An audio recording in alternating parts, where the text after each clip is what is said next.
roti.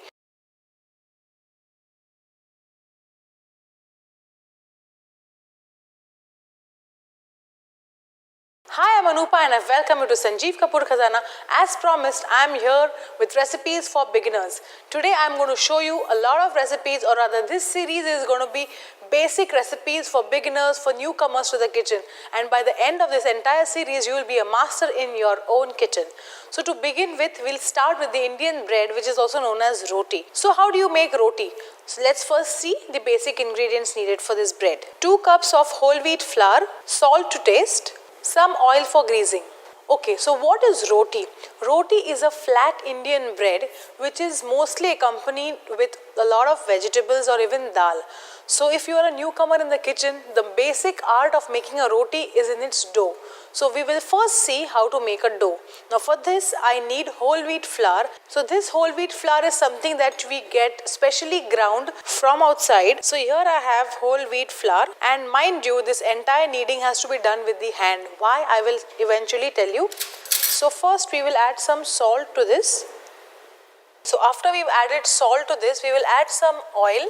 Oil is basically for moisture. Basic roti has to be soft, which is why we've added some oil to this. After we've added oil, we have to just mix this lightly, and now is the time to add water.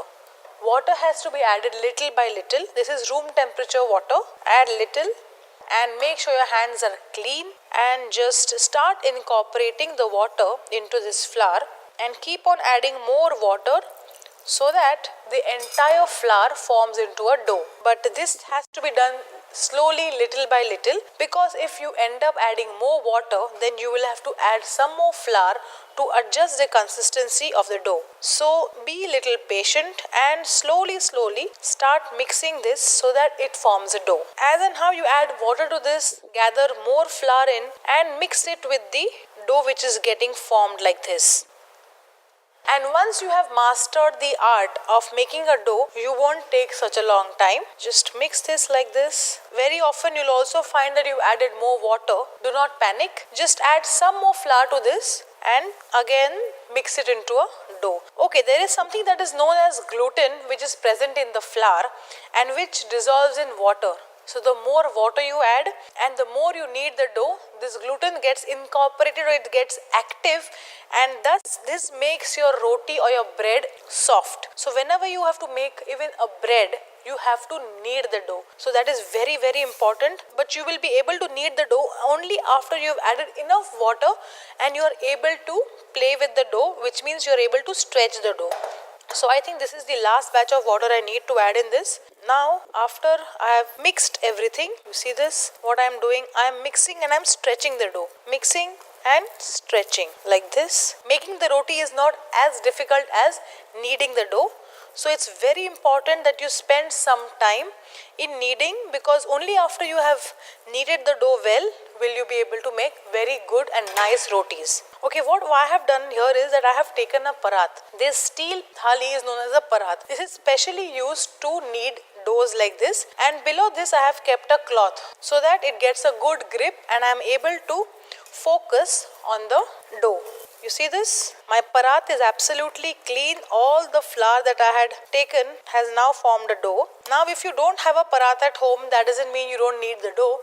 You take a big thali or a big plate or even a deep bowl where you are able to mix the flour and make it into a dough. But when you make this in a bowl, you're not able to stretch the dough. So after you have mixed it, take it onto your cooking top and just stretch the dough like this. See, now what I have to do is stretch the dough. After that, again mix it well, form a ball and stretch it again. Do this till the time you feel that the dough has gone nice and soft. Okay, so this is done. After you have made the dough, you're not supposed to make roti right away, because you have to let this dough rest for a while. But before you put it to rest, take a little bit of oil on your palm.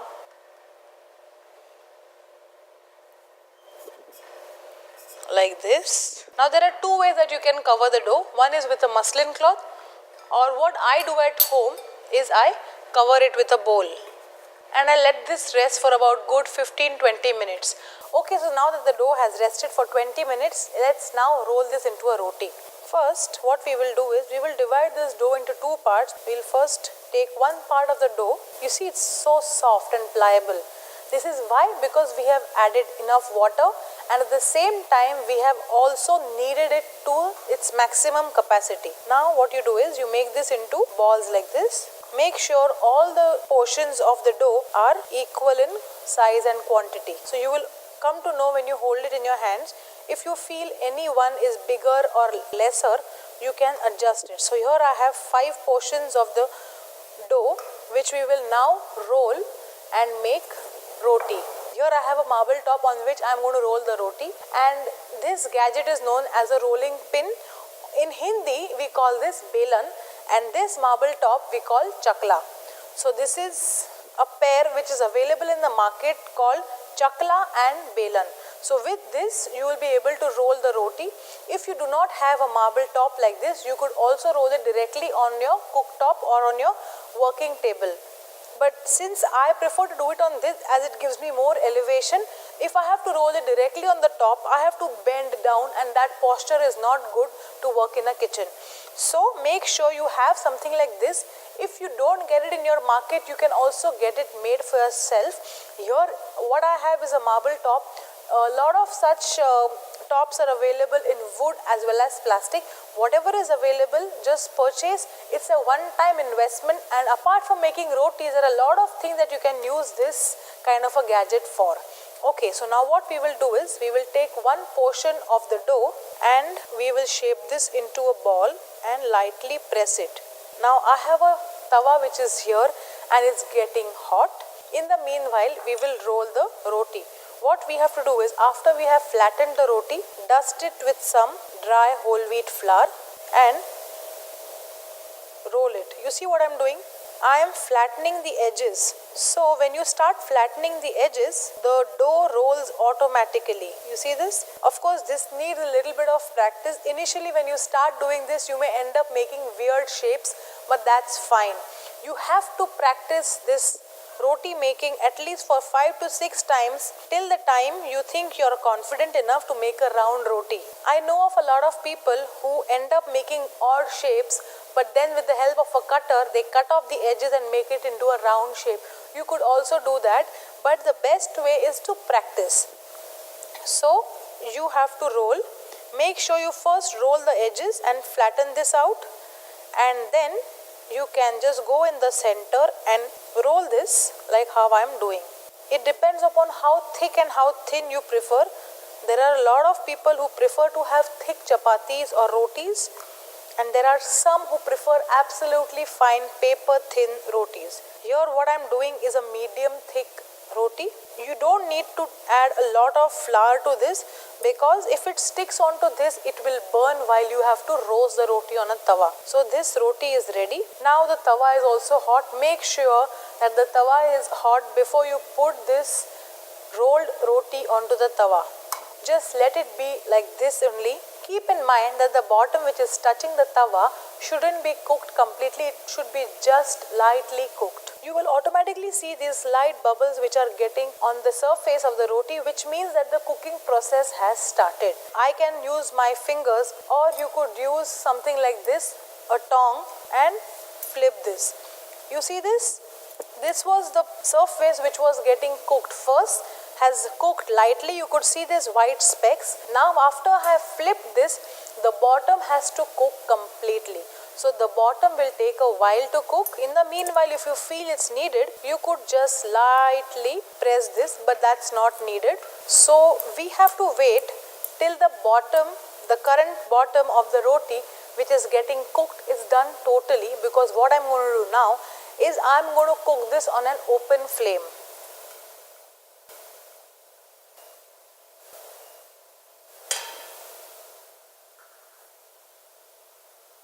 Lovely, isn't this? Get it back and place it.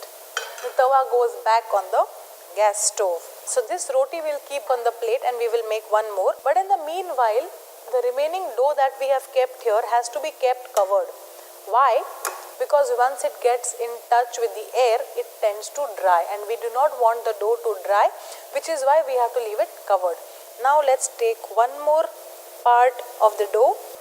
Press it lightly, roll it in dry flour and start rolling. First go on the edges like this. You see, I am not adding extra flour unnecessarily. I had just dipped the dough once in the dry flour and that's it. The tawa is also very hot. After you place the roti over the tawa, the flame has to be made to medium high because we have to make sure that the heat is even and not very low. When you cook roti on low heat, it tends to get hard. We need high heat, medium high heat. So that is how we are cooking this roti.